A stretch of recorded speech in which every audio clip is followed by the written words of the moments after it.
शिवसेना चिन्ह आणि पक्ष यावर आता 20 ऑगस्टला सुनावणी होणार आहे आणि याच पार्श्वभूमीवर शिवसेनेचे मंत्री उदय सामंत आणि शंभूराज देसाई दिल्लीमध्ये आहेत। सुप्रीम कोर्टात होणाऱ्या सुनावणीच्या पार्श्वभूमीवर दोन्ही नेते वरिष्ठ वकिलांच्या गाठीभेटी घेणार आहेत आणि दिल्लीमध्ये काही बड्या नेत्यांची भेट घेण्याची सुद्धा शक्यता आहे।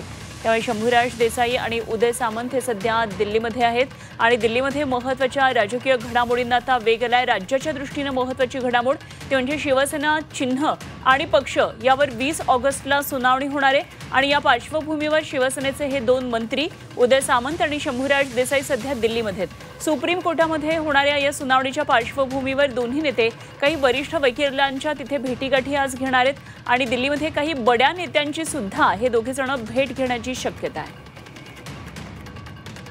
त्यामुळे दिल्लीमध्ये आज महाराष्ट्राच्या दृष्टीने काय नेमक्या राजकीय घडामोडी घडतात याकडे आपले लक्ष असणार आहे। तर शंभूराज देसाई आणि उदय सामंत हे राज्यातले दोन महत्त्वाचे मंत्री शिवसेनेचे सध्या दिल्लीमध्ये आहेत।